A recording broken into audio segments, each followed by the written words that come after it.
Good morning, Ram. Good morning, Shantini. So happy weekend. Happy weekend to you too. Saturday, Sunday சூப்பரா போகுது உங்களுக்கு. சரி okay. இப்போ நான் இன்னைக்கு என்ன பேச போறோம் அப்படினா நேத்தோட கண்டினியூஷனா இன்னைக்கு நம்ம level 4 most ferocious dogs. ஆமா. So level 5 வந்து நம்ம நாளைக்கு பேச போறோம். அது இன்னும் ferociousா இருக்க போகுது. பட் அதோட கொஞ்சம் இப்போ கொஞ்சம் ஓகேவான ferocious இது. So வந்து அந்த மாதிரி ferociousான சில டாக்ஸோட நேம்ஸ்லாம் கூட நான் கொஞ்சம் கஷ்டப்பட்டு மனப்பாடம் பண்ணி வச்சிருக்கேன். எப்படி ரோல் ஆகுது பாத்தீங்களா? இப்போ உங்களுக்கு தெரிஞ்சிருக்கும். So அவ்வளவு பயங்கரமா இருக்கு. So அந்த பயங்கரமான இதோட நம்ம வியூஸ் வெல்கம் பண்ணிடலாமா? பண்ணிடலாம். நேயர்கள் அனைவருக்கும் புத்தம் புது காலை வணக்கம்.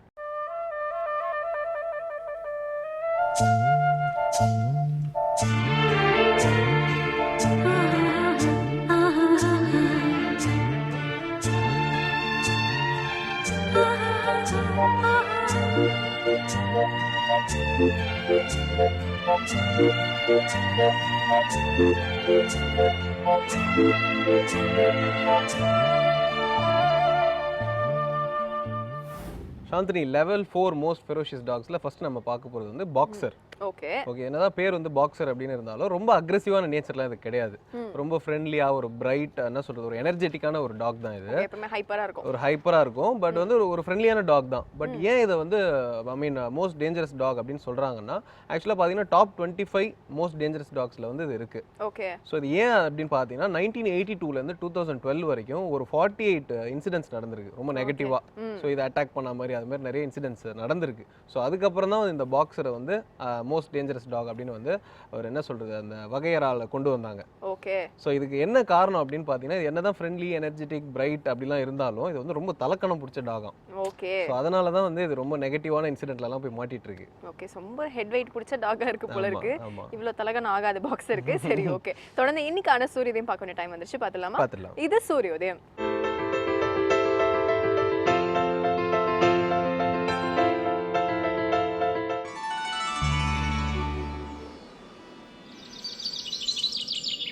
இன்று 5/3/2016 சனிக்கிழமை, மன்மத வருடம் மாசி மாதம் 22ஆம் தேதி.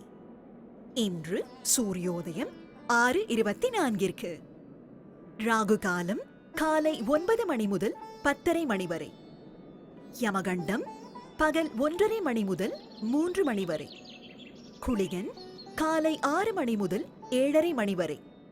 திதி பிற்பகல் 1:45 வரை ஏகாதசி, பிறகு துவாதசி. நட்சத்திரம் உத்திராடம். சுப ஓரைகள் காலை 7 மணி முதல் 8 மணி வரை, 10 மணி முதல் 1 மணி வரை, பகல் 2 மணி முதல் 3 மணி வரை, மாலை 5 மணி முதல் 6 மணி வரை. யோகம் சித்த யோகம். சந்திராஷ்டமம் காலை 8:38 வரை ரிஷபராசிக்கும், பிறகு மிதுன ராசிக்கும். சுராம் அடுத்ததா வந்து கொஞ்சம் டிஃப்ரெண்டான நேம் இதுக்கு. இது பேரே வந்து உல்ஃப் ஹைபிரிட். நாய் பேர். ஆமா ஏன்னா வந்து இது வந்து கிராஸ் பிரீட். எதுக்குன்னா யூசுவலா ரெண்டு நாய்க்கும் தான கிராஸ் பிரீட் நடக்கும். ஆனா வந்து உல்ஃபுக்கும் டாகுக்கான கிராஸ் பிரீட் தான். ஓநாய்க்கும். ஆமா நாய்க்கும் ஓநாய்க்குமான கிராஸ் பிரீட். இது வந்து என்ன மாதிரி பிஹேவியர்ல இருக்கும் அப்படின்னு யாராலுமே ப்ரெடிக்ட் பண்ண முடியாது. ஏன்னா ரெண்டுத்துக்குமே உள்ள ட்ரைட்ஸ் இருக்கும் நினைக்கிறேன். ஆமா சோ வந்து உல்ஃப் மாதிரி சஸ்மே பிஹேவ் பண்ணுமா அண்ட் டாக் மாதிரி சஸ்மே பிஹேவ் பண்ணுமா. சோ அதனாலே கொஞ்சம் டேஞ்சரஸ், கொஞ்சம் ஸ்ட்ரேஞ்சர்ஸ்லாம் பார்த்தா கொஞ்சம் ஜாஸ்தியா பிஹேவ் பண்ணிரும் அப்படின்றதுனால சில பார்ட்ஸ் ஆஃப் தி கண்ட்ரில வந்து நிறைய கண்ட்ரீஸ்ல வந்து பேன் பண்ணிருக்காங்க இந்த டாக். ஏன்னா காட்டுக்குள்ள மட்டும்தான் இருக்க முடியும் அந்த நாயால. பட் சில பேர் வந்து அதையும் தாண்டி புனிதமா இதை வந்து பெருசா நாங்க வளர்க்குறோம் அப்படின்னு சொல்லி முயற்சிகள்லாம் ஈடுபட்டு இருக்காங்க. ஓகே சோ அவங்க அட்ரஸ்லாம் தேடி கண்டுபிடிச்சு நம்ம அவங்களை கொஞ்சம் வார்ன் பண்ணணும். இது வந்து உங்களுக்கு தேவையில்லாத விஷயம், இது மாதிரி பண்ணாதீங்கன்னு சொல்லணும். ஓகே அடுத்ததான் நம்ம நிகழ்ச்சியில் என்ன வருது அப்படின்னு பாத்தீங்கன்னா அபிராமி அந்தாதில இருந்து ஒரு பாடல் அதோட விளக்கத்தோட இலக்கிய மிகம் திரு ஸ்ரீனிவாசன் காத்துட்டு இருக்காரு. பாத்துடலாமா? இது அபிராமி அந்தாதி.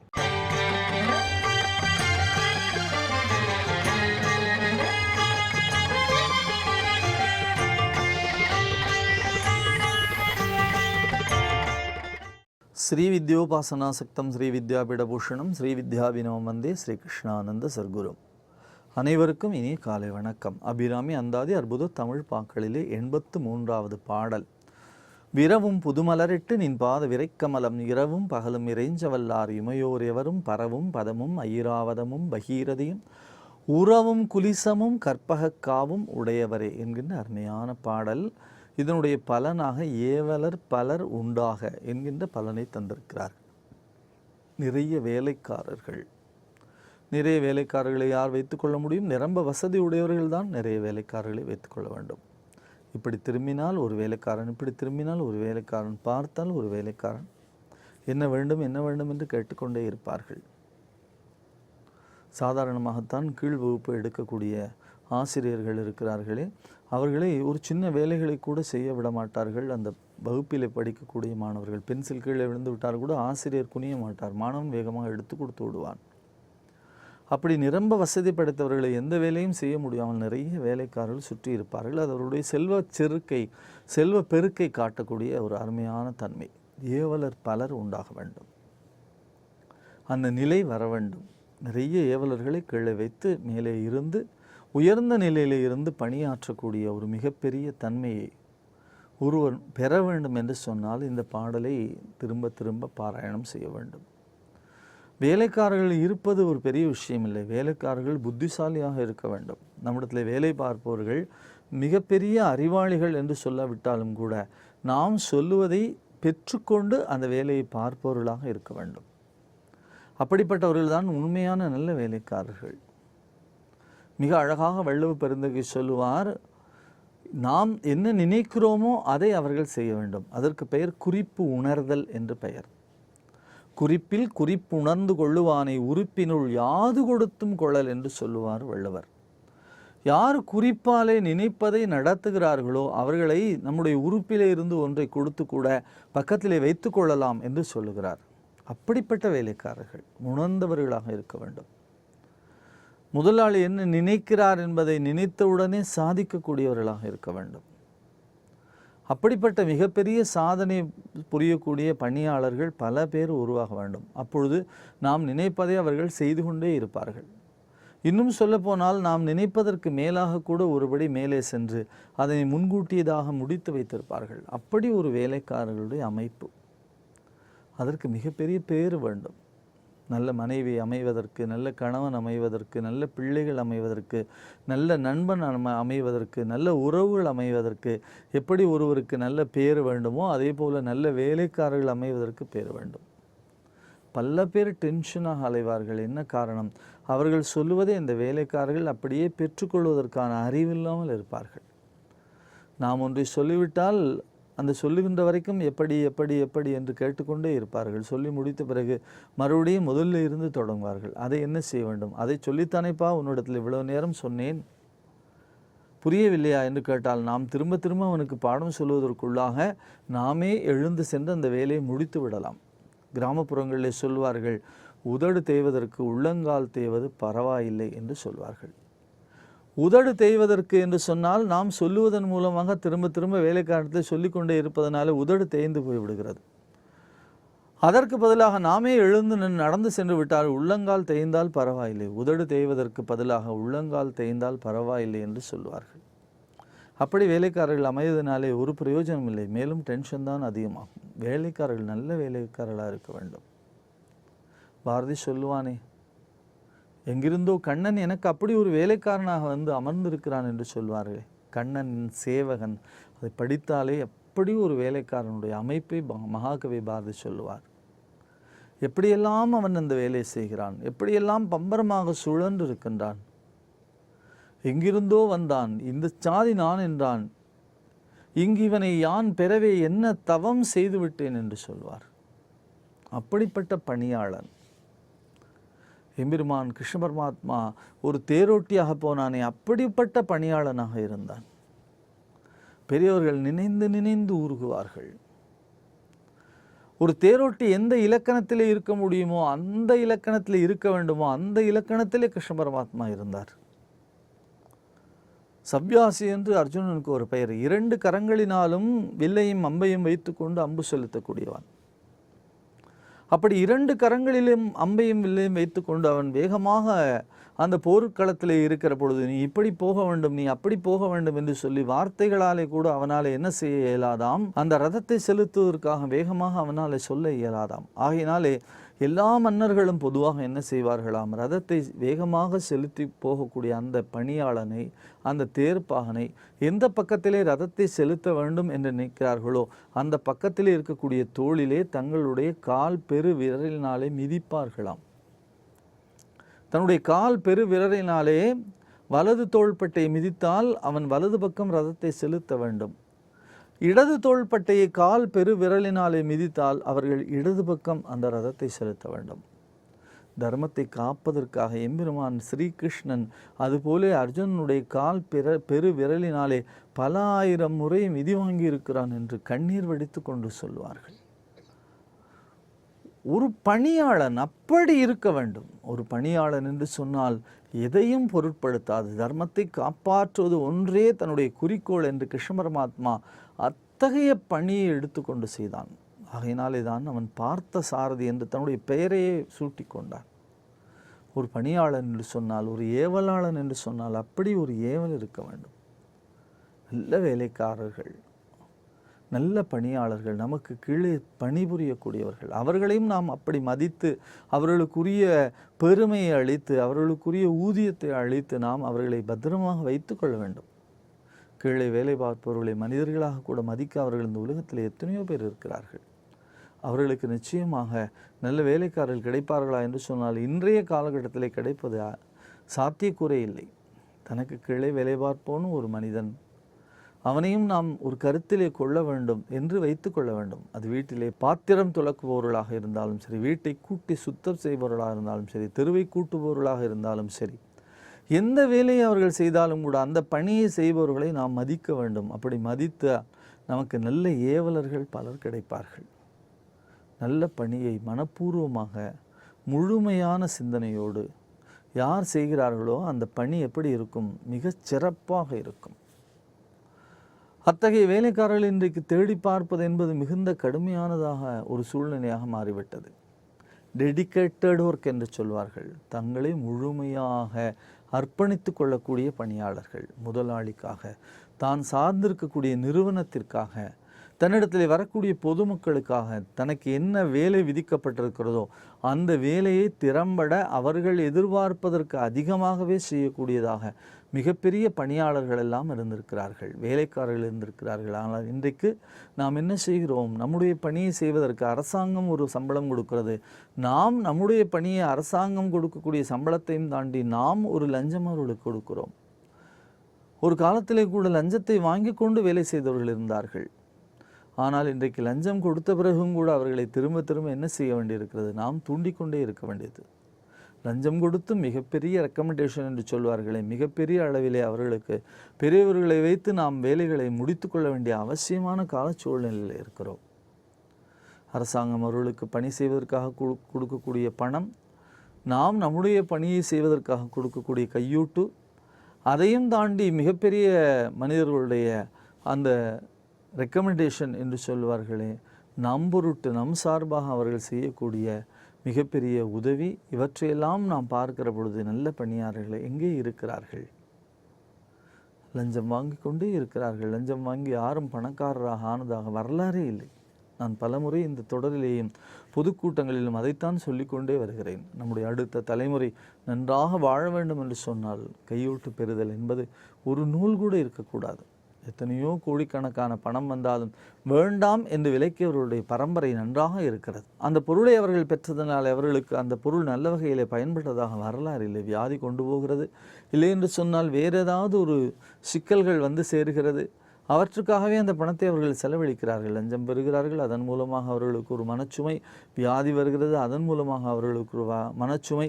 இந்த பணத்தை மீண்டும் செலவழிக்கிறார்கள், ஆகையினாலே அதனாலே அவர்களுக்கு துக்கம் என்று பார்த்தால் மீண்டும் மீண்டும் அந்த செயல்களினாலே அவர்களுக்கு துன்பம் தான் நேர்கிறது. ஆனால் எந்த விதமான கையூட்டும் பெறாமல், எந்த விதமான லஞ்சம் பெறாமல் என்ன நினைக்கிறோமோ அதை நமக்கு முன்னதாகவே முடித்து தரக்கூடிய எத்தனையோ நல்ல பணியாளர்கள் இந்த உலகத்தில் இருக்கிறார்கள். அத்தகைய நல்ல ஏவலர்கள் நமக்கு உருவாக வேண்டும் என்று சொன்னால் பராசக்தியினுடைய மிகப்பெரிய கருணை, அந்த கருணை வேண்டும் என்பதுதான் இந்த விடியலுடைய பிரார்த்தனை. விரவும் புதுமலரிட்டு நின் பாத விரை கமலம், இரவும் பகலும் இறைஞ்ச வல்லார் இமையோர் எவரும் பரவும் பதமும் ஐராவதமும் பகீரதியும் உறவும் குலிசமும் கற்பகக்காவும் உடையவரே என அருமையான பாடலை தொடர்ந்து சிந்திப்போம். நாளை சந்திப்போம். நன்றி, வணக்கம். சாந்தினி, சௌச்சோ அப்படின்னு வந்து நம்ம ஒரு கிரீன் கேள்விப்பட்டிருப்போம். பட் ஆக்சுவலாக சௌச்சோ அப்படின்னு வந்து ஒரு ஃபெரோஷியஸ் டாக். ரொம்ப கியூட்டா இருக்கும். ஓகே, நீங்கள் உங்களுக்கு அப்போ ஆல்ரெடி தெரிஞ்சிருக்கு இல்லையா? அது ரொம்ப க்யூட்டாக புஸ்னு இருக்கும். பட் அது வந்து ரொம்ப டேஞ்சரஸான டாகும். ஆமா. அது எப்போ டேஞ்சரஸாக மாறும் அப்படின்னு பார்த்தீங்கன்னா, இப்போ நம்ம அது ஓனர்ஸ் இருக்காங்க இல்லையா, அவங்க வந்து அதுக்கு ப்ராப்பராக அட்டென்ஷன் கொடுக்கலன்னா வந்து அது அக்ரெசிவாக மாறிடுமா. ஸோ அதை ப்ராப்பராக பாதுகாத்து வளர்த்தா வந்து அது ஒழுங்காக தான் இருக்குமா. ஓகே. ஸோ இது வந்து பேசிக்லி ஃப்ரம் சைனாலேருந்து இது ப்ரீட் பண்ணி வளர்க்குறாங்க. ஸோ இது வந்து சாங்ஷி குவான் அப்படின்னு இன்னொரு பேர் இருக்குது. ஓகே. நீங்கள் புசுன்னு இருக்குன்னு சொன்னீங்க இல்லையா, ஸோ வந்து பஃபி லயன் டாக் அப்படின்னு சொல்கிறாங்க. ஓகே. ஸோ இது வந்து பார்த்தீங்கன்னா, இது வளர்த்தோம் அப்படின்னு பார்த்தீங்கன்னா நம்ம வந்து ஃபர்ஸ்ட் ஒரு இன்சூரன்ஸ் போட்டுக்கணுமா. ஏன்னா வந்து ஒரு 238 இன்சிடென்ட் இருக்கு. அதாவது டாக் பைட்டால செத்தவங்க வந்து 238. கியூட்டே இல்லையே, அது ரொம்ப அசிங்கமா இருக்கு. ஓகே. ஸோ 238 ஃபேட்டலிட்டிஸ் வந்து நடந்திருக்கு. அது பார்த்தீங்கன்னா 1979லேருந்து 1998க்குள்ள இந்த டாக் கடிச்சு ஒரு 238 பேர் வந்து இறந்து போயிருக்காங்க. அண்ட் இன்னொரு விஷயம் இதை பற்றி இன்ட்ரெஸ்டான ஃபேக்ட் என்ன அப்படின்னு பார்த்தீங்கன்னா, இது வந்து டெய்லி நம்ம வளர்க்கும் போது டெய்லி வந்து இதுக்கு ஃபிசிக்கல் ஆக்டிவிட்டி இது வந்து கொடுத்துட்டே இருக்கணுமா. ஃபிசிக்கல் ஆக்டிவிட்டி இல்லைன்னா வந்து இது அக்ரெசிவாக மாறிடுமா. ஓ, இது வேறயா? ஸோ டெய்லி எக்ஸசைஸ்லாம் கொடுத்து அதை நல்லா பார்த்துக்கிட்டோம்னா, அட்டென்ஷன் கொடுத்தோம்னா வந்து நல்லா சொல் பேச்சு கேட்டு ஒழுங்காக இருக்குமா. அப்படி இல்லை அப்படின்னா வந்து அக்ரெசிவாக மாதிரி நம்மளே வந்து கடிச்சு வச்சிருமா. ஓகே. எனிவே அது ரொம்ப அசிங்கமான நாய் அப்படின்னு நான் பின் வாங்கிக்கிறேன் என்னோட ஒப்பீனியன்ல இருந்து. இதை தொடர்ந்து பார்த்தீங்கன்னா பரசுராமர் கீதையிலேருந்து பல நல்ல விஷயங்கள் நம்மளோட ஷேர் பண்ணுறதுக்காக காத்துட்டு இருக்காரு. பார்த்துலாமா? பார்த்துலாம். இது கீதை காட்டும் பாதை.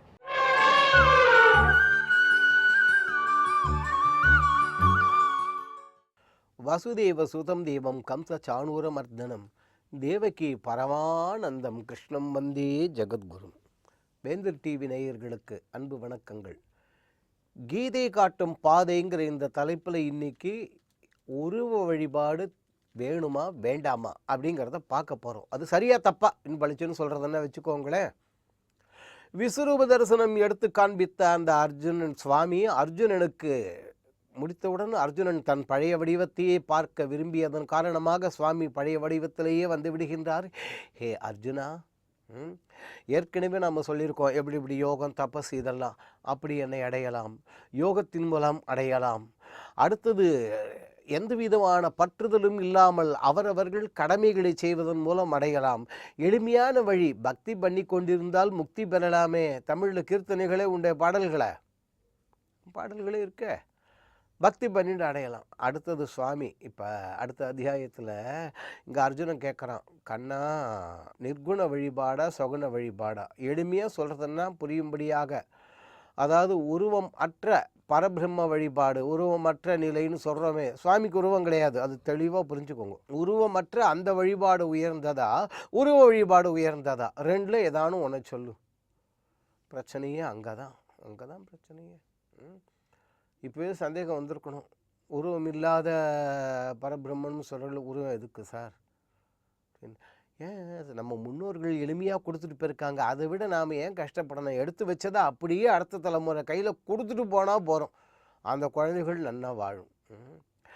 கண்ணன் அங்கே முதல்ல சொன்னோம் இல்லையா, யாகம் தவம் தபஸ் அதெல்லாம் யோகம், இதெல்லாம் பற்றில்லாமல் கர்மக்களை கடமைகளை செய்வது பக்தி. இதை ஒவ்வொன்றா சொல்லணும் அந்த சுவாமி. இப்போ அதை இன்னும் கொஞ்சம் விரிவாக சொல்லுகின்றார். அர்ஜுனா, உருவமற்ற அந்த நிர்குண வழிபாடு தான் உயர்ந்தது.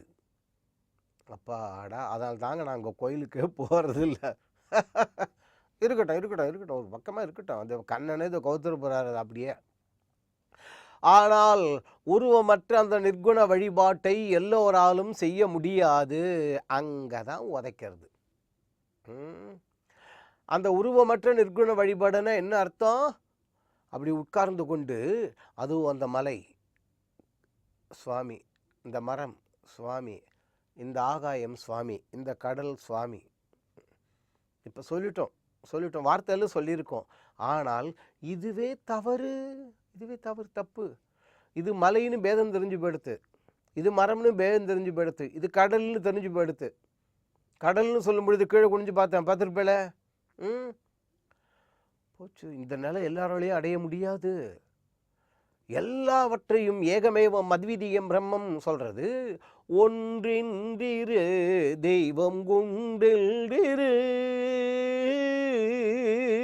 பட்னத்தார் ஒன்றுதான் அது. ஆனால் ஞானசம்பந்தர் சொன்னார் அல்லவா, பல பல வேடமாகும் பரணாரி பாகன் பசு வேறு எங்கள் பரமன் சொன்னாரே. அப்படி அந்த ஒன்றே ஒன்று பலவிதமான வடிவங்களில் வருகின்றது. இன்னும் எளிமையாக நாம் படிச்சுன்னு புரியறதுனால், உருவமற்ற நிர்குண வழிபாட்டை பரபிரம்ம வழிபாட்டை செய்ய எல்லோராலும் முடியாது. அழுத்தம் திருத்தமாக சொல்கிறோம், சுவாமியே சொல்கிறார். இன்னும் எளிமையாக சொல்கிறதுன்னா, அது மாடி இருக்குன்னு வச்சுக்கோங்க. மாடி படிக்கட்டே இல்லை, 20-30 பேர் அந்த படிக்கட்டு மேலே பார்த்தாலும் படிக்கட்டு இல்லைன்னு சொல்லிட்டோம்.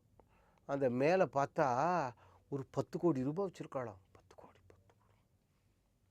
யார் வேணாலும் எடுத்துக்கோங்கன்ட்டாங்க. ஊரே கூடி நிற்கிறது. படியில் எப்படி ஏறுறது?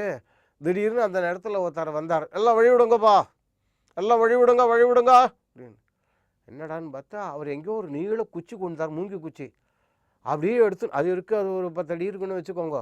அந்த 10 அடி நீள மூங்கி குச்சி அப்படியே கொண்டு வந்துவிட்டு வேகமாக ஓடி வந்து தரையில் இப்படி ஒரு குத்திவிட்டு டங்குன்னு அப்படியே, சார் நான் சொல்கிறதுக்கு தாமதம் ஆகுது, அப்படி ஒரு குத்திவிட்டு அப்படியே அங்கே நேராக அங்கே போனார், படத்தை எடுத்துட்டார். அதே மாதிரி கீழே வந்தார், போயிட்டார். இது விளையாட்டு இல்லையா? உருவமற்ற நிர்குண வழிபாடு பரபிரம்ம வழிபாடுங்கிறது அந்த நிலை எல்லோராலையும் அதை அடைய முடியாது. அதை செய்யறதுன்னா கூட அதில் சங்கடங்கள், சுவாமியே சொல்கிறார், அதில் துக்கங்கள் ஏராளமாக விளையும். யாருக்கு? தேக அபிமானம் கொண்டவர்களுக்கு. அங்கே தான் பிரச்சனையே வந்துடுறது. நம்மளால் தேக அபிமானத்தை, உடம்புல இருக்கிற அபிமானத்தை 1000 பேசலாம், வச்சனத்துக்கு நன்னா இருக்கும், விச்சனத்துக்கு நன்னா இருக்காது. தெரியறதா? உடம்பின் மேல் நமக்குள்ள அந்த பற்றுதலை விடுவதற்கு யாராலும் முடியாது. என்னப்பா அது, இவ்வளோ ஸ்டூடியோ வச்சுருக்கீங்க, ஒரு கொசு கடிக்கிறது பாரு. ஏயா இவ்வளவு கீதை பேசுகிறேன், இங்கே கொசு தெரியறதா? என்னவோ அரிக்கிறது. என்னது? ஒன்றுமே இல்லை, நான் சும்மா உங்களுக்கு நடித்து காமிச்சேன், அவ்வளவுதான். இது கொசுலாம் இல்லை. இது பண்ணுறோம், இங்கே சொரிஞ்சுக்கிறோம். என்னையா அது? இந்த ஒரு 2 வினாடி அமைதியாக இருக்க முடியலையே, அப்புறம் எங்கேருந்து தேக அபிமானம் போகிறதுங்கிறது? சும்மா கேட்கலாம், பேசலாம், அவ்வளவுதான். அப்படிப்பட்ட நம்மால் அந்த நிர்குண வழிபாட்டை செய்ய முடியாது. அதனால் ஏராளமான துயரங்கள், துக்கங்கள் தான் விளையும். ஏண்டா குழந்தை கஷ்டப்படுற? மாடி மேலே இருக்கக்கூடிய அந்த மேலே கட்டிடத்தில் இருக்கக்கூடிய அந்த 10 கோடிக்கு மேலே உள்ள செல்வம் உனக்கு வேணும், அவ்வளவுதானே? அழகாக படிக்கட்டு இருக்குது, ஒவ்வொன்றா படிக்கட்டு இருக்குது. ஒவ்வொரு படிக்கட்டுலையும் ஏறிக்கோ, முடியலையா உக்காண்டுக்கோ, இன்னும் 2 படிக்கட்டு ஏறு, உக்காண்டுக்கோ, நேராக மேலே ஏறு, அந்த பணத்தை எடுத்துக்கோ, நிதானமாக அதே மாதிரி இறங்கி வரலாமே. எளிமையான வழி இருக்கல்லவா? அதுபோல உருவ வழிபாடு என்பது தெய்வத்தை, இறைவனை நாம் அடைவதற்கு எளிமையான ஒரு வழி. இது சரி சார், உலகத்தில் உள்ள அவ்வளவு பேரும் உருவ வழிபாடு செய்தவர்கள்னு சொன்னீர்களே, எப்படி? இதுக்கு ஒரு கருத்தரங்கம், வாபஸ் வாங்குங்கள். அதில் வாதம் பிரதிவாதத்துக்கு வேணால் வச்சுக்கோங்க, வாழ்க்கைக்கு உதவாது இந்த வாதமெல்லாம். உருவ வழிபாடுன்னா முதல்ல என்ன, அதுவே தெரியலையே நமக்கு. தெரியறதா? வழிபாடுங்கிற சொல்லுக்கே நமக்கு பொருள் விளங்குவது இல்லை. அந்த வழியில் நம்மை வழிப்படுத்துவது எதுவோ, வழிப்படுத்துவதுன்னா அந்த வழியில் செலுத்துவதுன்னு அர்த்தம். தெரியறதா? அந்த வழியில் நம்மை செலுத்துவது எதுவோ அது வழிபாடு. இப்போ வாங்கோ, உருவ வழிபாடு செய்யாதவர்கள் கிடையாதுங்கிறத தெளிவாக பார்த்துடலாம். இந்த 1000 ரூபா நோட்டு எங்கன்னு கேட்குறாள். சொன்ன உடனே உங்களுக்கு அதனுடைய அந்த வர்ணம் தெரிஞ்சிருக்குமே. கொஞ்சம் ஒரு மாதிரி ரோஸ் கலரு, சிகப்பு கலரு கலந்த மாதிரி இருக்குது சார். இந்த பக்கம் மென்மையாக கொஞ்சம் ஒரு வெள்ளை இருக்குது. நான் ஒன்றுமே சொல்லலை, 1000 ரூபா நோட்டுன்னு உடனே 500 ரூபா நோட்டு, 50 எல்லாம் தெரியறதா இல்லையா? உங்கள் கண்ணில் யார் நோட்டை காமிச்சா? கேவலம் பேப்பர். அதானு சொன்னேன் நான், 1000 ரூபாய் அப்படின்னு, அவ்வளவுதான். ஆனால் உண்மையில் அதுவா சார் உங்களுக்கு செல்வம்? தெரியறதா? அது செல்வம்னு எல்லாரையும் ஊரை ஏமாத்தின்னு இருக்கோம், நாமும் ஏமாந்துட்டு இருக்கோம். அது அடையாளம். I promise to pay the bearer. Governor எழுதி கொடுத்த ப்ராமிசரி நோட்டு, அது அவ்வளவுதான்.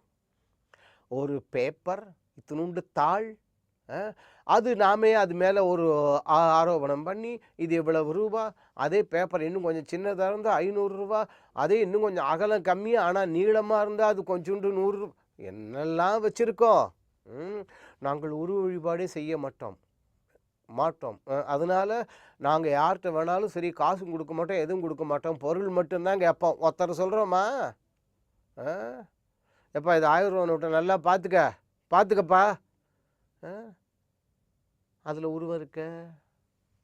உருவ வழிபாடு செய்ய மாட்டோம், உருவ வழிபாடு நாங்கள் செய்வது இல்லை என்று சொல்பவர்களுக்கு உருவம் இருக்கே. ஒரு அழகான 2 பேர் போய் கொண்டிருக்கிறார்கள்.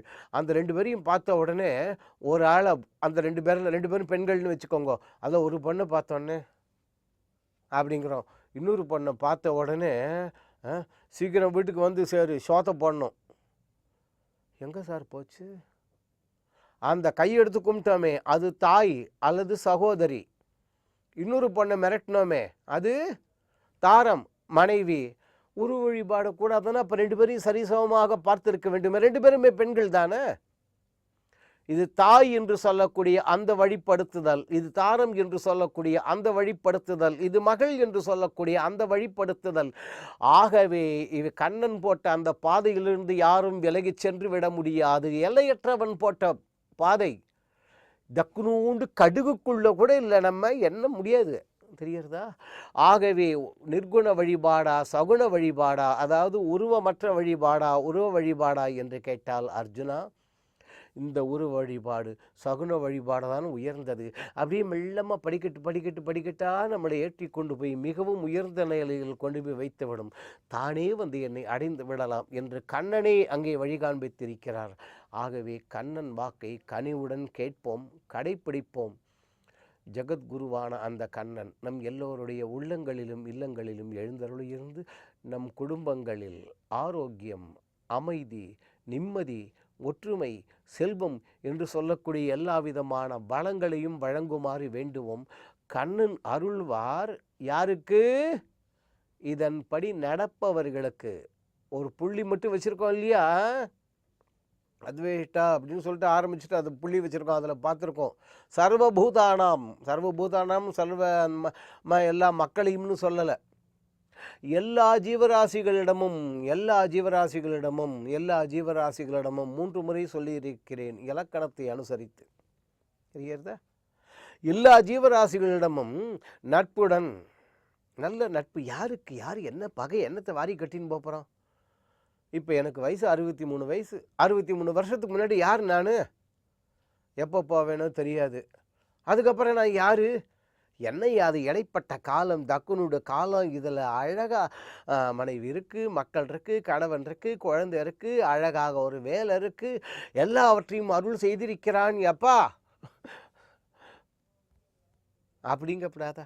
சண்டையாவது போடாமல் இருக்கலாமே அடுத்தவர்களிடம். அதனால்தான் தான் எல்லா ஜீவராசிகளிடமும் வேஷமற்றவனாய், வெறுப்பற்றவனாய், நல்ல இரக்க குணத்தோட, கருணையான குணத்தோட, எந்த விதமான பேதாபேதமும் பார்க்காமல் சுகதுக்கங்களை சமமாக பார்ப்பவன் எவனோ அப்படிப்பட்ட அந்த தூய்மையான பக்தன் என்னை அடைகின்றான். அவன் இருக்கிறது இங்கே, ஆனால் அவன் நம்முடன் இருந்தால் கூட அவன் இருப்பது கண்ணனுடன் கூட. நம்ம எல்லாம் பஸ்ஸுலேயோ ஒரு ரயிலையோ பிரயாணம் பண்ணிட்டு இருக்கோன்னு வச்சுப்போம். ஏண்டா குழந்தை உனக்கு இந்த பிச்சைக்கார புத்தி, ஃப்ளைட்டில் விமானத்தில்னு சொல்லக்கூடாதாங்கிறீங்களா? சரி, விமானத்தில்னே வச்சுப்போமே. அந்த வாகனங்களில் பிரயாணம் செய்து கொண்டிருக்கிறோம். வாகனம் அது இப்படி போகும் இப்படி போக, வாகனத்தில் இருந்தால் கூட நம்ம நடப்போம், சாப்பிடுவோம், எல்லாம் செய்வோம். ஆனால் நாம் எல்லாம் எதில் இருக்கோம்? வாகனத்தில் தானே இருக்கோம். அதுபோல உத்தமமான அப்படிப்பட்ட தூய்மையான பக்தர்கள் நம்முடன் இருப்பதைப் போல தெரிந்தாலும் அவர்கள் அங்கே கண்ணனுடன் இணைந்திருப்பார்கள். அப்படிப்பட்ட பக்தர்கள் எனக்கு பிரியமானவர்கள் என்று கண்ணனே அங்கே சத்தியம் செய்கின்றார். கண்ணனுக்கு பிரியமான அப்படிப்பட்ட உத்தமமான பக்தர்களாக நாம் மாறுவோம். ஜகத்குருவான அந்த கண்ணன் நம் எல்லோருடைய உள்ளங்களிலும் இல்லங்களிலும் எழுந்தருளி இருந்து நம் குடும்பங்களில் ஆரோக்கியம், நிம்மதி, ஒற்றுமை, அமைதி என்று சொல்லக்கூடிய அந்த 4 விதமான செல்வங்களையும் வாரி வழங்கும்படி வேண்டுவோம். கண்ணன் வழங்குவார். ராம், நம்ம அடுத்ததா பார்க்க போற டாகோட பேர் பாத்தீங்கன்னா டாபர்மேன் பின்ச்சர்ஸ். ஓகே, டாபர்மேன் கேள்விப்பட்டிருக்கேன். ஓகே, ஆமா. சோ டாபர்மேன் அப்படின்ற அந்த பேர் எதனால அப்படின்னு பாத்தீங்கன்னா, கார்ல் லூயிஸ் பின்ச்சர்ஸ் அப்படின்னு 1890ல ஒருத்தர் வந்து ஜெர்மனில அவர் தான் அந்த ப்ரீட் ஆக்சுவலி வந்து ட்ரை பண்ணி இந்த நாய் அதுக்கப்புறம் தான் உருவாயிருக்குன்னு சொல்றாங்க. ஸோ இந்த டாக் பாத்தீங்கன்னா 65 to 90 லோப்ஸ் கிலோகிராம் வெயிட் இருக்கும். இதோட கேரக்டரிஸ்டிக்ஸ் எப்படி இருக்கும் அப்படின்னா பார்த்தீங்கன்னா, இப்போ ஸ்ட்ரேஞ்சர்ஸ் யாராவது வீட்டுக்கு வராங்க அப்படின்னா அதை ஹெவியாக ரியாக்ட் பண்ணிடுமா. ஓகே, பிடிக்காது அது பேசிக்கலாக. அதே மாதிரி இப்போ தான் டேஞ்சரில் இருக்குது, சப்போஸ் ஓனர் இல்லை ஓனரோட ப்ராப்பர்ட்டி வந்து டேஞ்சரில் இருக்குது அப்படின்னா அதுக்கு இம்மீடியட்டாக தெரிஞ்சிருமா. ஸோ வந்து அலர்ட் ஆகி உடனே அலர்ட் ஆறுமுகமாக வந்து எல்லாரையும் அடிச்சு தாக்கிருமா. ஸோ இதான் அதோட கேரக்டரிஸ்டிக்ஸ். ஓகே, ரொம்ப சென்சிபிளான ஒரு டாக் அப்படின்னு நினைக்கிறேன். நம்ம அடுத்த ப்ரீட் ஆஃப் டாக் பற்றி பேசுறதுக்கு முன்னாடி ஒரு ஹியூமன் பீங்கோட லைஃப் ஹாப்பியாக இருக்கணும் அப்படின்னா என்னெல்லாம் பண்ணணும் அப்படின்ற பற்றி பேசுறதுக்காக மிஸ்ஸஸ் ஆனந்தி ரகுபதி வந்திருக்காங்க. பார்த்துடலாமா? கண்டிப்பா. இது சுகமான பயணங்கள்.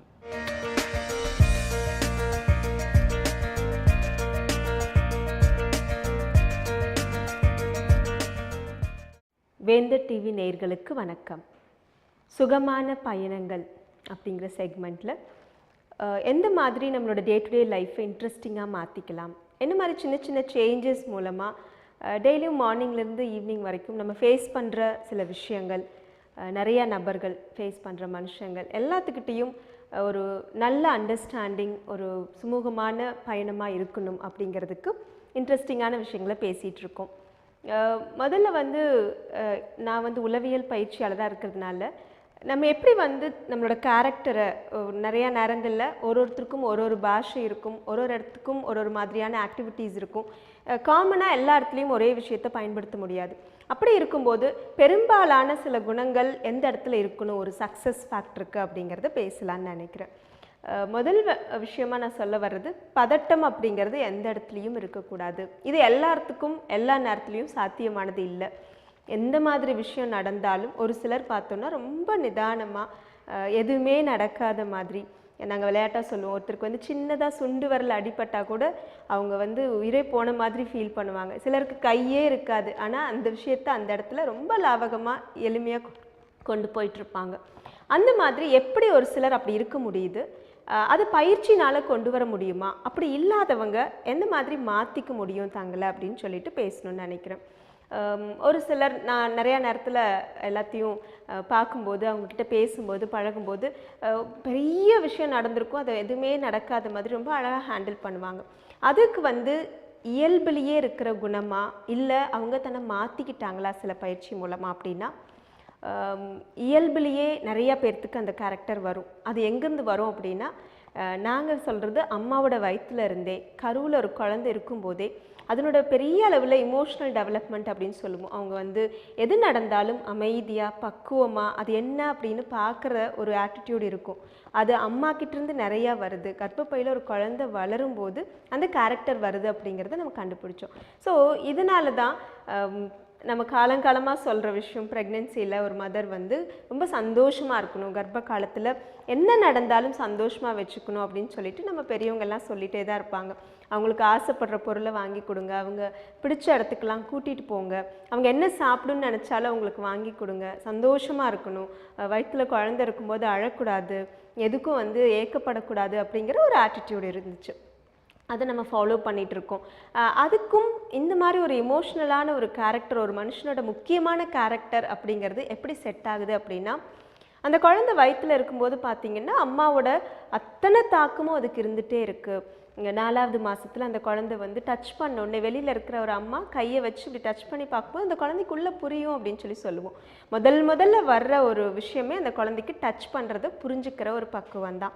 அதுக்கடுத்து தான் அந்த குழந்தைக்கு டேஸ்ட் பண்ணணும் அப்படின்னு வரும், கேட்குற சக்தி வரும், வேறு ஸ்மெல் பண்ணுறது வரும்.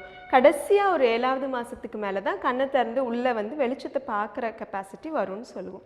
ஸோ எமோஷ்னலாக அந்த டச் பண்ணால் ஃபீல் பண்ணுறது உள்ளே வந்துடுறதுனால அம்மாக்கிட்டேருந்து எல்லா விஷயமே உள்ளே போயிட்டுருக்கு அப்படிங்கிறது நிறைய நேரத்தில் நம்ப மாட்டாங்க. நாங்கள் ரொம்ப அனுபவ ரீதியாக நிறைய எக்ஸாம்பிள்ஸோடு சொன்னால் கூட இன்னும் அதை புரிஞ்சுக்கிற அளவுக்கு நம்ம மக்கள்கிட்ட அதனோட இது வரலை.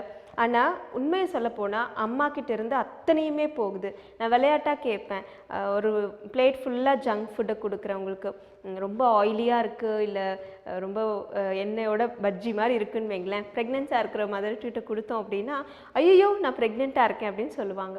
நான் அதே தான் கேட்பேன், இங்கே இருக்கிறது எல்லாமே குழந்தைக்கு போயிட்டுருக்கு, அது உங்களுக்கு புரியுமா அப்படின்னு சொல்லிட்டு.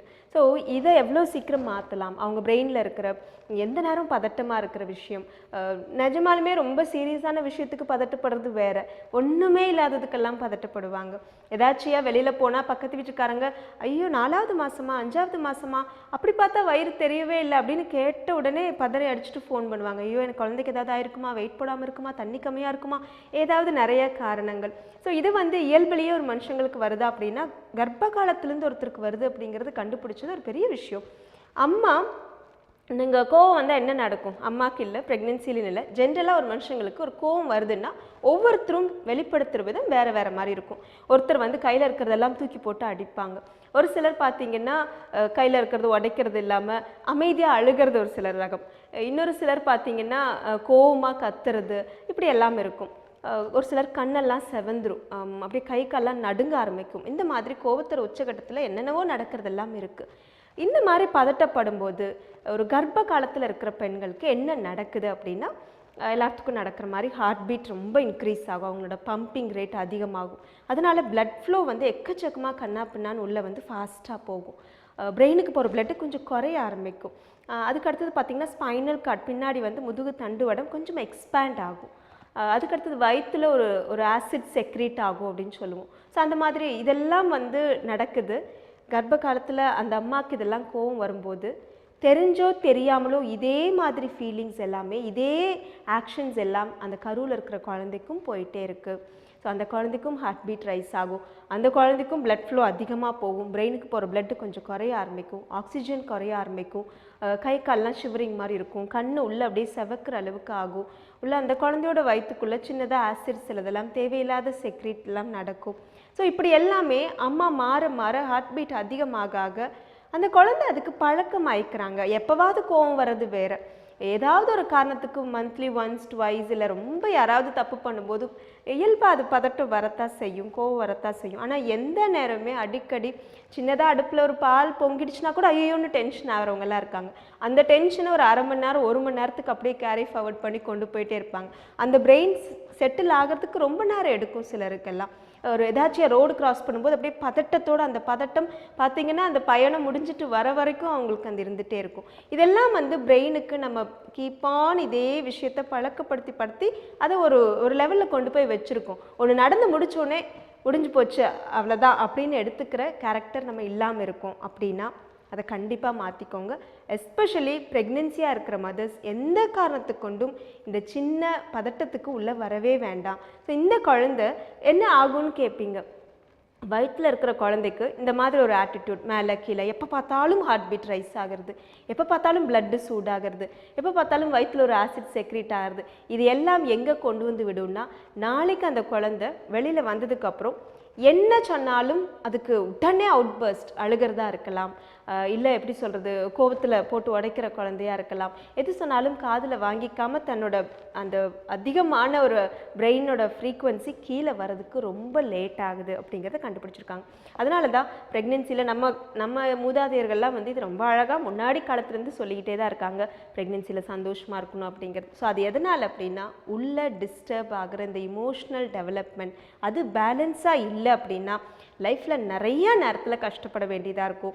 பதட்டம் மட்டும் வந்துருச்சு அப்படின்னா நமக்கு புரியிற விஷயம் புரியவே புரியாது. அது வந்து பிரெயினுக்கு வந்து வேவ்ஸ் இருக்குது. நாங்கள் அழகாக சொல்லுவோம் ஹார்ட் பீட்டை வந்து மெஷர் பண்ணுற மாதிரியே பிரெயினுக்கும் அந்த பீட்டிங்ஸ் வந்து மெஷர் பண்ணுவாங்க அதனோட அலைவரிசையை. இப்போ பார்த்திங்கன்னா நார்மலாக நம்ம ஒரு காஃபி குடிச்சிட்ருக்கோம், இல்லை பேப்பர் படிச்சுட்ருக்கோம், அமைதியாக வேறு எந்த அடுத்து என்ன பண்ணோம் அப்படிங்கிற டென்ஷன் இல்லாமல் அமைதியாக நீங்கள் உட்காந்துட்டு இருக்கும்போது உங்கள் பிரெயினை வந்து மெஷர் பண்ணி பார்த்தா அது ஒரு 11 to 14 சைக்கிள்ஸ் அப்படியே மெதுவாக அந்த சைக்கிள் போயிட்டுருக்கும். அதை மெஷர் பண்ண முடியும். இதுவே வந்து நீங்கள் கொஞ்சம் காரசாரமாக ஒய்ஃப்கிட்டயோ ஹஸ்பண்ட்கிட்டயோ அம்மாக்கிட்ட மதர்லக்கிட்ட சண்டை போடுறீங்கன்னு வச்சுக்கலாம், ஏதாவது ஒரு விஷயத்துக்காக. அப்போ உங்கள் பிரெயின் வேவ்ஸ் அப்போ மெஷர் பண்ணி பார்த்தா அது ஒரு 14 சைக்கிள்ஸுக்கு மேலே 17 வரைக்கும்லாம் போயிட்டுருக்கும். ரொம்ப உச்சகட்ட கோபம்னு வச்சுக்கலாம். தாங்கவே முடியல இப்படி ஒன்று நடந்துருச்சு அப்படின்னு ஆக்ரோஷப்படுறீங்க அப்படின்னா பியாண்ட் 20 ஒரு 20 சைக்கிளுக்கு மேலே போயிட்டுருக்கும்.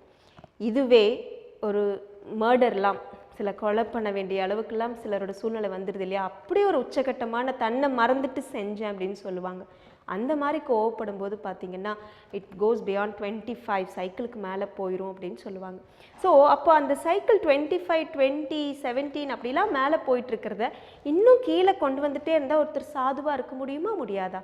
அந்த ஒரு சேலஞ்சிங் ஃபேக்டர் தான் நாங்கள் நிறைய அனலைஸ் பண்ணுவோம். அப்படி பிரெயின் வேவ்ஸை கீழே கொண்டு வருது. இது ஒரு பெரிய விஷயம் இல்லை. நம்ம நிறைய நேரத்தில் ஆல்ஃபா மைண்ட் பவர் அப்படிம்பாங்க, தியானம், மெடிடேஷனில் எக்கச்சக்கமான லெவல்ஸ் இருக்குது. ஒரே லைனில் நம்மளோட பிரெயினை வந்து கொண்டு வரதுக்கு நிறைய பயிற்சிகள் இருக்குது. இது ஒரே நாள்லலாம் கொண்டு வர முடியாது. நிறைய தீவிரமான பயிற்சி மூலமாக ஒருத்தர் சக்ஸஸ் பண்ண வைக்க முடியும். ரொம்ப அதீத கோவம் இருக்கிறவங்க, எதுக்கெடுத்தாலும் சீக்கிரமாக ரியாக்ட் பண்ணுறவங்க, அனலைஸே பண்ணாமல் என்ன அடுத்து பேச வராங்கன்னே புரிஞ்சுக்காமல் ரியாக்ட் பண்ணுறவங்கள எல்லாம் இந்த பயிற்சி மூலமாக அமைதியாக உட்கார வச்சு ஒரு நாள் 2 நாள் இல்லை, மறுபடியும் சொல்கிறேன், இது மாதக்கணக்கில் விடாமல் பயிற்சி பண்ணும்போது ஒருத்தரோட அந்த பிரெயின் வேவ்ஸை எப்போவுமே நிதானமாக, நான் சொன்னேன் 11 to 14 சைக்கிள்ஸ், 11லேருந்து 14 வரைக்கும் பீட்டா சைக்கிள்னு சொல்லுவாங்க. அது நார்மலாக ஒரு ஹியூமன் அமைதியாக இருக்கும்போது. அதுக்கும் கீழே கொண்டு வரும்போது ஆல்ஃபா சைக்கிள்னு சொல்லுவாங்க. ஆல்ஃபா வேவ்ஸில் இருக்கும்போது அழகாக நம்ம யூனிவர்ஸில் இருக்கிற எல்லாமே, இப்போ நான் பேசுகிறது வந்து சிலரோட காதுக்கு கேட்குது அப்படிங்கிறது வேறு, நான் பேசுகிறது இந்த யூனிவர்ஸோட கலந்துடும் அப்படின்னு நாங்கள் சொல்லுவோம். ஸோ யார் ஒருத்தர் எல்லாம் அந்த ஆல்ஃபா மைண்டுக்கு வரும்போது இந்த யூனிவர்ஸோட பேச முடியும், அமைதியாக பதட்டம் இல்லாமல் இருக்கும்போதெல்லாம் அடுத்தவங்களை சீக்கிரமாக புரிஞ்சுக்க முடியும் அப்படின்னு சொல்கிறது பெரிய விஷயம். அதுக்கு வந்து எல்லாத்தினாலையும் முதல்ல நாங்கள்லாம் மெடிடேஷன் அப்படின்னு சொல்லி சொன்னால் அது ஏதோ ஒரு பெரிய செயின்ட் எல்லாம் பண்ண வேண்டியது, நார்மலான காமன் பர்சனுக்கு அது கிடையாது அப்படின்னு நினச்சிட்டு இருந்தோம். அதுக்கப்புறம் தான் அந்த தியான பயிற்சி மெடிடேஷன்லாம் தினம் பண்ணும்போது எக்கச்சக்கமான விஷயங்கள் மாற்றங்கள் வரும் அப்படின்னு தெரிஞ்சதுக்கப்புறம் இதை நாங்கள் ப்ரெக்னென்சி மதர்ஸ்க்கும் சொல்லி கொடுத்துட்ருக்கோம். ஏதோ ஒன்று நம்பி ஆரம்பிக்கணும், அந்த பயிற்சியை முறையாக பண்ணுங்கள், ரொம்ப அழகான குழந்தை வரும் அப்படிங்கிறதையெல்லாம் நாங்கள் வந்து தினப்படி இதை ஃபாலோ பண்ண சொல்லிகிட்ருக்கோம். ஸோ பதட்டம் அப்படிங்கிற விஷயம் இல்லாமல் கொண்டு வர முடியுமா அப்படின்னா கருவிலிருந்தே கொண்டு வர முடியும். அங்கே விட்டவங்கள சின்ன குழந்தையிலேருந்தே அவங்கள ட்ரெயின் பண்ண முடியும். மெதுவாக தினப்படி பயிற்சி மூலமாக குறைச்சிட்டே வரலாம். நம்மளோட பிரெயின் வேவ்ஸை சைக்கிளில் கீழே கொண்டு வர முடியும். இப்போ பிரெயினுக்கு நிறைய தாட் ப்ராசஸ் கொடுக்காதீங்க, ஒன்றுலேயே ஃபோக்கஸ்டாக இருங்க. ஒரு நாள் ஃபுல்லாக நான் சொல்லலை, ஒரு ½ an hour, ஒரு 20 minutesல ஸ்டார்ட் பண்ணுவோம். எந்த தாட், அடுத்து என்ன சமைக்க போகிறோம், அடுத்து எங்கே போக போகிறோம், இன்றைக்கி யார் ஃபோன் பண்ண போகிறாங்க, என்ன பண்ண போகிறோம், இந்த வேலையை பண்ணாமல் இருக்கோமே, குழந்தைக்கு என்ன பண்ண போகிறோம், இப்படி எதையுமே திங்க் பண்ணாமல் ஒரு 20 நிமிஷம் அமைதியாக உட்கார முடியுமா? ஸ்ட்ரைட்டாக கண்ணை மூடி அமைதியாக உட்காந்து இந்த தியான பயிற்சியை ஸ்டார்ட் பண்ண சொல்லுவாங்க. ரொம்ப அற்புதமான விஷயம் இது. இது எல்லாருமே லைஃப்பில் பழகணும். எப்பேற்பட்ட பிஸ்னஸ் பண்ணுறவங்களா இருந்தாலும் சரி, எந்த பெரிய வேலையில் இருந்தாலும் சரி, உங்கள் பிரெயினை உங்கள் பாடியோட கனெக்ட் பண்ணுங்கள். ஒரு 20 minutes அப்படிங்கிறது கண்டிப்பாக கண்டுபிடிக்க முடியும்.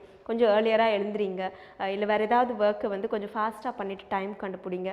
உங்கள் பிரெயினை அடுத்த சைக்கிள் பீட்டா சைக்கிள்லேருந்து ஆல்ஃபா சைக்கிளுக்கு கொண்டு வர ட்ரை பண்ணுங்கள். ஒரு நாள் 2 நாள் இல்லை, ஒரு மாதம் 2 மாதம் தொடர்ந்து இதை பண்ணும்போது நம்ம யாருமே மாறணும்னு நினைக்கிறோம். நிறைய நேரத்தில் யாருமே மாற மாட்டாங்க. எல்லா சிச்சுவேஷனுக்கும் நம்ம மாற ஆரம்பிக்கிறது அழகாக தெரிய ஆரம்பிக்கும். அதே இன்சிடெண்ட், அதே ஹஸ்பண்ட், அதே கோவப்படுற சில நம்ம நெய்பர்ஸ், பக்கத்தில் இருக்கிறவங்க, வீட்டில் இருக்கிறவங்க, ஆனால் நம்ம நிறைய நேரத்தில் அப்படியே மாறிட்டே வர்றதை கண்டுபிடிக்க முடியும். ஸோ இதை நாங்கள் கர்ப்ப காலத்தில் ஆரம்பிக்க சொல்கிறோம். அந்த குழந்தை பதட்டம் இல்லாமல் வெளியில் வந்து எது நடந்தாலும் அப்படியே உத்து நோக்குவாங்களே ஒழிய உடனே அவுட்பர்ஸ்ட் ஆக மாட்டாங்க, உடனே கோவப்பட மாட்டாங்க. அப்படிங்கிறது எவ்வளோ பெரிய விஷயம். ஸோ இதை வந்து அந்த கர்ப்ப காலத்தில் ஆரம்பிங்க அப்படின்னு சொல்லிட்டு இருக்கோம். இந்த மாதிரி சுகமான பயணங்கள் நிகழ்ச்சியில் சின்ன லைஃப்பில் கேரக்டரை மாற்றுறதுனால என்ன மாதிரி இன்ட்ரெஸ்டிங்காக நடக்கும் அப்படிங்கிறத பேசுகிறோம். அடுத்த தடவை உங்களை மறுபடியும் சந்திக்க வரேன். நன்றி. ஸோ சாந்தினி, லெவல் 4ல வந்து நம்ம கடைசியாக பார்க்க போகிற breed ஆஃப் டாக் என்ன அப்படின்னு பார்த்தீங்கன்னா ஹஸ்கீஸ். நீங்கள் கேள்விப்பட்டிருப்பீங்களா? உங்களுக்கு ரொம்ப பிடிச்ச டாக்லாம் வேறு சொன்னீங்க. ஆமாம், ஏன்னா செல்ஃபிக்கெலாம் நல்லா போஸ்ட் கொடுக்கும். பார்க்கறதுக்கு வந்து உல்ஃப் மாதிரி இருக்கும் பேசிக்காக. இது வந்து எதுக்கு யூஸ் பண்ணுறாங்க அப்படின்னு பார்த்தீங்கன்னா, இப்போ நார்தர்ன் ரீஜன்ஸ்லாம் இருக்குல்ல, ஸ்னோலாம் இருக்கும்ல, அங்கே வந்து ஸ்லெட் அப்படின்னு வந்து ஒரு என்ன ஸ்லெட்ஜ் அப்படின்னு சொல்கிறாங்க. பார்த்தீங்கன்னா அந்த அந்த பனிக்கட்டியில் வந்து சறுக்கிற மாதிரி ஒரு வாகனம் மாதிரி இருக்குது. அது லோடெல்லாம் இழுத்துட்டு போகிறதுக்கு. இது பேசிக்காக வந்து புல்லிங் கெப்பாசிட்டி வந்து இந்த டாக் ஜாஸ்தி அப்படின்றத அதை யூஸ் பண்ணியிருக்காங்க. வந்து ஸ்லெட்ஜில் வந்து அந்த டாக் ரேஸ்லாம் நடக்குதான். ஸோ அதுக்கும் வந்து இதை யூஸ் பண்ணுறாங்க. அப்புறம் அட்வென்ச்சர் ட்ரெக்கிங் அதுக்கெலாம் வந்து இது பேசிக்காக ட்ரெயின் பண்ணியிருக்காங்க. ஸோ இது வந்து ரொம்ப என்ன சொல்கிறது, ரொம்ப பயங்கர ஹியூமன் பீயிங் வந்து அட்டாக் பண்ணுற மாதிரி ஒரு டாக் கிடையாது. இதுக்கு வந்து ப்ரிடேட்டர் இன்ஸ்டிங்க்ட் ஜாஸ்தி இருக்கிறதுனால லோவர் அனிமல்ஸ் இருக்கு இல்லையா, அதோட கொஞ்சம் கம்மியான அனிமல்ஸ் எல்லாம் வந்து அட்டாக் பண்ணிடுமா. இதுக்கு ஒரு ஸ்ட்ரேஞ்ச் பிஹேவியர் என்ன அப்படின்னா, அதுக்கு போர் அடிக்கிற மாதிரி தோணுச்சுன்னா பக்கத்தில் யார் இருந்தாலும் அட்டாக் பண்ணிடுமா. கொஞ்சம் டேஞ்சரஸான டாக் தான், கேர்ஃபுல்லாக தான் ஹேண்டில் பண்ணணும். அதனால தான் ஐ திங்க் ரொம்ப போர் அடிச்சு செல்ஃபி கூட போஸ்ட் கொடுக்குதுன்னு நினைக்கிறேன். ஸோ அது வந்து ஆக்குபைடாகவே வச்சுக்கணும். ஆமாம், ஆக்குபைடாகவே எப்பவுமே வச்சுக்கணும். ஓகே, சூப்பராக சொன்னீங்க. தொடர்ந்து 12 ராசிகளுக்கான யோக பலன்களை சொல்றதுக்காக யதார்த்த ஜோதிடர் ஷெல்வி காத்துட்டு இருக்காரு. பாத்துலாமா? பார்த்துக்கலாம். இது யோகம் நல்ல யோகம்.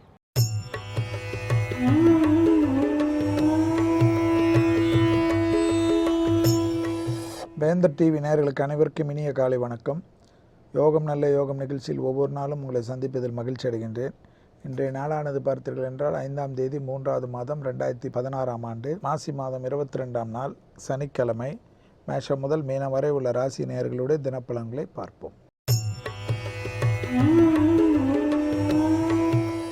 முதலாவதாக பார்க்கக்கூடிய ராசிக்காரர்கள் மேஷ ராசிக்காரர்கள். உத்தியோகத்தில் நீண்ட நாள் பிரச்சனை ஒன்று முடிவுக்கு வரும். அதுவே மற்றற்ற மகிழ்ச்சியும் அனுகூலத்தை ஏற்படுத்தி தரும். உத்தியோகத்தில் காணப்பட்ட இந்த சங்கடங்கள் பரிபூர்ண நிவர்த்தி ஏற்படுவதுடன் மனம் ஒருநிலைப்படுத்தக்கூடிய அமைப்புகள் காணப்படும். மனதில் இருந்த சங்கடங்களும் சந்தோஷ குறைபாடும் குடும்பத்தினரிடம் உங்கள் மீது இருந்த ஐயோ இவருக்கு என்ன ஆகிட்டோ என்று நினைத்திருந்த அமைப்பெல்லாம் பரிபூர்ணமாக மாற்றம் ஏற்படும். எடுத்த காரியத்தில் ஜெயம் ஏற்படுவதற்குண்டான சாத்தியக்கூறு காணப்படுகிறது. தொழில் நிமித்தமாக புதுவைய மனிதர்கள் சந்திப்பது மிகப்பெரிய ஏற்றத்தை ஏற்படுத்தும்.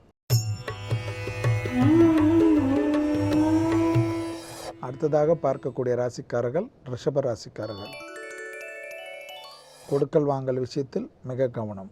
ஜவாப் ஜாமீன் கூடவே கூடாது. எந்த ஒரு விஷயத்திலும் நிதானத்துடன் இருப்பதும் பெரிய கடன் அமைப்புகளை குடும்பத்தாருடன் கலந்தாலோசிக்காமல் செய்வதும் உத்தியோகத்திலும் தொழிலமைப்பிலும் மேலதிகாரிகளோ உடன் வேலை செய்பவர்கள் விஷயத்தில் பற்றி அக்கறை கொள்ளாமல் தான் உண்டு தன் வேலை உண்டு என்று நத்தையை போல் சுருங்கிக் கொள்வது நன்மை தரும். பிறர் விஷயத்தில் தேவையில்லாத மூக்கை நுழைப்பது உங்கள் மூக்கு அறுபட நேரிடலாம். மிக கவனம். எனவே எல்லா விஷயத்திலும் ஆக்கப்பூர்வமான அமைப்புடன் அமைதியாக இருப்பதே ஏற்றத்தை தரும். அடுத்ததாக பார்க்கக்கூடிய ராசிக்காரர்கள் மிதுன ராசிக்காரர்கள். காலை 8:39 மணி முதல் சந்திராஷ்டமத்துக்குள்ளே வருகிறீர்கள் என்பதை நினைவில் வைத்துக்கொள்வது ஏற்றத்தை ஏற்படுத்தும். கண்டிப்பாக தேவையற்ற பொய்கள் பிறருக்காக மெச்ச வேண்டும் என்பதற்காக கூறி அவமானப்பட்டு கொள்ளாதீர்கள். உத்தியோகத்திலோ தொழிலமைப்பிலோ அரசமைப்பிலோ வெளிநாட்டமைப்பிலோ பயணங்களிலோ குறைபாடு காணப்படவில்லை. தேக ஆரோக்கியத்தில் மட்டும் மிக கவனம். குறிப்பாக சுவாசத்தில் கோளாறு உள்ளவர்கள் நரம்பு சம்பந்தப்பட்ட உபத்திரத்தில் உள்ளவர்கள் மட்டும் கவனக்குறைவு பெரும் ஆபத்து.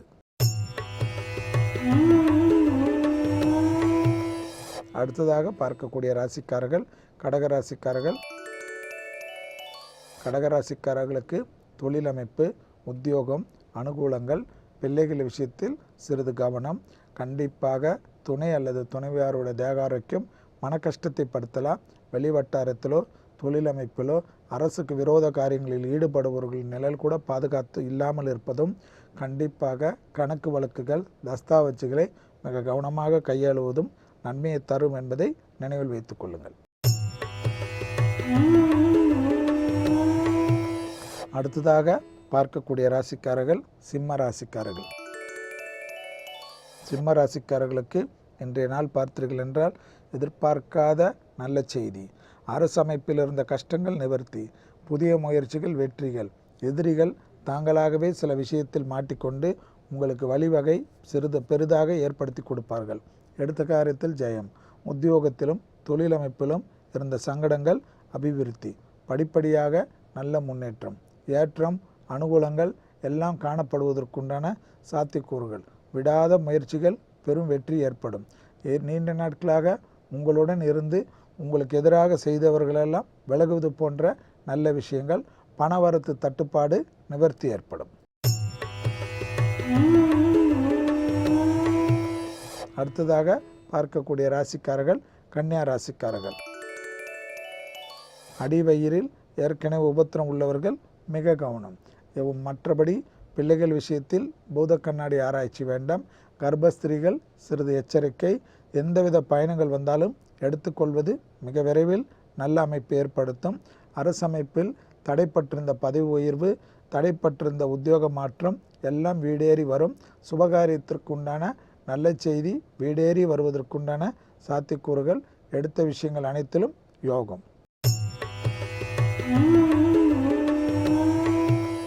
அடுத்ததாக பார்க்கக்கூடிய ராசிக்காரர்கள் துலா ராசிக்காரர்கள். துலா ராசிக்காரர்களுக்கு கண்டிப்பாக இரத்தத்தில் உபத்திரம் உள்ளவர்கள் மிக மிக கவனம். வெளிவட்டாரம் மற்ற விஷயத்தில் உங்களுடைய அதித்திறமைகளாக இருந்தாலும் அந்த விஷயத்தில் சிறிது கவனம். எல்லாம் எனக்கு தெரியும், நான் எப்படி போனாலும் அதில் சமாளிப்பேன் என்ற அசட்டு தைரியம் பெரும் ஆபத்தை ஏற்படுத்தும். அசட்டு தைரியம் உள்ள துலா ராசிக்காரர்கள் அடக்கி வாசித்து கொள்வது நன்மை தரும். இந்த உலகத்தில் வல்லவனுக்கும் வல்லவன் உண்டு என்பதை நினைவில் வைத்து கொள்வது பெரும் ஆபத்திலிருந்து நம்மளை பாதுகாக்கும். எனவே வீரியம் வேண்டாம், பொறுமையே மிக முக்கியம் என்பதுடன் வார்த்தைக்கு மிக மதிப்பு கொடுத்து நடந்து கொள்ளுங்கள். அடுத்ததாக பார்க்கக்கூடிய ராசிக்காரர்கள் விருச்சிக ராசிக்காரர்கள். ஏற்றமான நாள், புதிய முயற்சிகள் வெற்றிகள், நீண்ட நாள் சங்கடம் இருந்த அமைப்புகள் நிவர்த்திகள், மருத்துவமனையில் நீண்ட நாள் இருந்தவர்கள் கூட டிஸ்சார்ஜ் ஆகி வருவதும், குடும்பத்தில் காணப்பட்ட இந்த பிரச்சனைகள் நிவர்த்தி ஏற்படுவதும், சுபகாரியத்திற்கு உண்டான நல்ல செய்திகள் வருவதும், உத்தியோகத்தில் இருந்த சங்கடங்கள் நிவர்த்தி ஏற்படுவதும், பெரிய மனிதர்களின் சந்திப்பு, முயற்சிகள் ஒன்றன் பின் ஒன்றாக இறங்குவது, மனக்குழப்பம் தீர்வதற்குண்டான நல்ல முயற்சிகள் வெற்றிகளை ஏற்படுத்தும். இஷ்டப்பட்ட தெய்வ வழிபாட்டை நிவர்த்தி ஏற்படுத்தி கொண்டு அன்றாட பணிகளை ஆரம்பிப்பது யோக பலம். அடுத்ததாக பார்க்கக்கூடிய ராசிக்காரர்கள் தனுசு ராசிக்காரர்கள். வார்த்தைகளில் மட்டும் நிதானம். நல்ல வார்த்தைகளுக்கு நல்ல செய்திகளும், கெட்ட வார்த்தைகள் தேவையில்லாத குழப்பத்தையும் ஏற்படுத்தும். செவ்வாய் சனியின் சஞ்சாரம் சிறிது கவனமாக இருப்பது மிக நன்மை ஏற்படுத்தி தரும். அனாவசியமாக டாம்பிகமாக செலவுகள் வேண்டாம். யாருக்கும் உத்தரவாதம் கொடுக்காதீர்கள். பொறுமையாக கையாள்வது நன்மை தரும். சிறு சிறு வாக்குவாதங்கள் பெரும் பிரச்சனையும் சங்கடத்தையும் ஏற்படுத்திவிடும். தொலைதூர செய்திகள், நன்மைகள், அனுகூலங்கள் காணப்படும். எடுத்த காரியத்தில் ஜெயமும் அனுகூலமும் காணப்படுவதுடன் விடாமுயற்சிகள் வெற்றி ஏற்படுத்தும். அடுத்ததாக பார்க்கக்கூடிய ராசிக்காரர்கள் மகர ராசிக்காரர்கள். மகர ராசிக்காரர்களுக்கு இன்றைய நாள் பார்த்தீர்கள் என்றால் வெளிவட்டாரம், உத்தியோகம், தொழிலமைப்பில் அபிரிதமான அமைப்பாக காணப்படுகிறது. துணை அல்லது துணைவியாருடன் சிறு வாக்குவாதங்கள் மொத்த நிம்மதியும் கெடுத்து விடலாம். உத்தியோகத்தில் மேன்மை, லாபத்தின் அமைப்பு பன்மடங்கு, நிலம் சம்பந்தப்பட்ட விஷயங்கள் மிகப்பெரிய ஏற்றம். சிலர் பூமி பூஜை போன்ற விஷயங்கள் திடீரென்று சந்தோஷமாக செய்வார்கள். எதிர்பார்க்காத இடத்திலிருந்து நல்ல செய்தி. லாபத்தின் அளவு பன்மடங்காக உயரக்கூடிய நல்ல நாளாகவே காணப்படுகிறது. அடுத்ததாக பார்க்கக்கூடிய ராசிக்காரர்கள் கும்பராசிக்காரர்கள். கும்பராசிக்காரர்களுக்கு உத்தியோகத்தில் மட்டும் சிறிது கவனம். வெளிவட்டாரம், தொழிலமைப்பில் ஏற்றங்கள் காணப்பட்டாலும் நீங்கள் உங்களுடைய வார்த்தைகள் குடும்பத்தில் உள்ள துணை அல்லது துணைவியாருக்கு மன கஷ்டத்தை ஏற்படுத்தும். அதற்காக அவர்கள் பதில்கள் சொன்னாலும் அதை பெரிதுபடுத்தாமல் உங்களுடன் வாழ்பவர்கள் தான் என்று அலட்சியப்படுத்துவது நன்மை தரும். வெளிவட்டாரத்தில் இருக்கிற கோபத்தை குடும்பத்தில் காட்டுவதனால் என்ன பலன் என்பதை யோசித்து கொள்ளுங்கள். கண்டிப்பாக உங்களுக்காக இருப்பவரிடம் மிக இன்முகத்துடன் இருப்பது நன்மை தரும். அடுத்ததாக பார்க்கக்கூடிய ராசிக்காரர்கள் மீன ராசிக்காரர்கள்.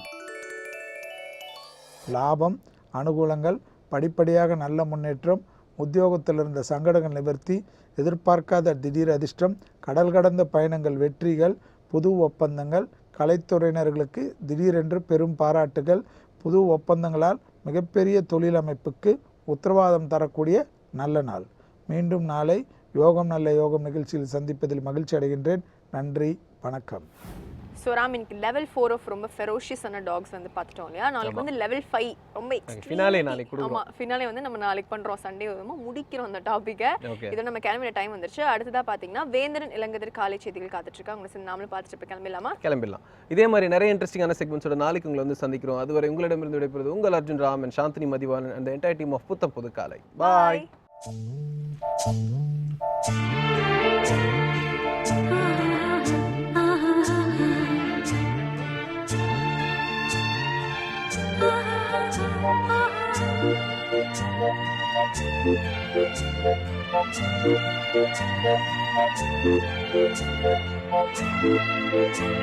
Thank you.